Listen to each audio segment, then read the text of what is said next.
Pleasure ഹോർമോണുകളിലൊന്നാണ് dopamine. ക്ഷണികമായ ആഹ്ലാദമുണ്ടാക്കുന്ന hormone. പല കാര്യങ്ങൾക്കുമുള്ള പ്രചോദനം അതാണ്. നന്മകൾക്ക് നമ്മളെ പ്രേരിപ്പിക്കുന്നത് അതാണ്. പലതും ആവർത്തിക്കുവാൻ നമുക്കുള്ള പ്രചോദകമാകുന്നത് അതാണ്.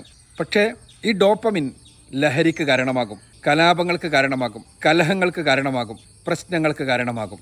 അതുകൊണ്ട് തന്നെ ഡോപ്പമിൻ ഇഫക്റ്റുകളെക്കുറിച്ചുള്ള പഠനം ഈ രംഗത്ത് വളരെ സജീവമാണ്.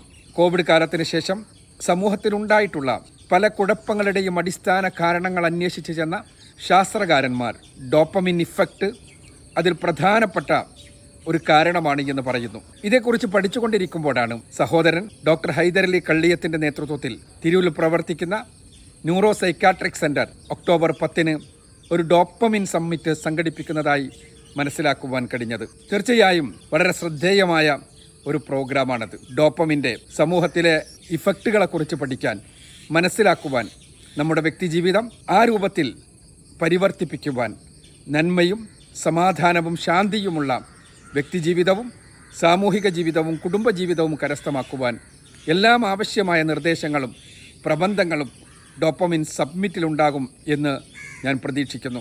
അന്താരാഷ്ട്ര മാനസികാരോഗ്യ ദിനത്തോടനുബന്ധിച്ച് നടക്കുന്ന ഈ സമ്മിറ്റിന് എല്ലാവിധ ആശംസകളും നേരുന്നു. കഴിയുന്നവരെല്ലാം ഒക്ടോബർ 10 തിരൂർ വാഗൺ ട്രാജഡി ഹാളിൽ വെച്ച് നടക്കുന്ന ഈ സമ്മിറ്റിൽ പങ്കെടുത്താൽ നന്നാകും എന്ന് ശുപാർശ ചെയ്യുകയും ചെയ്യുന്നു. അസ്സലാമു അലൈക്കും.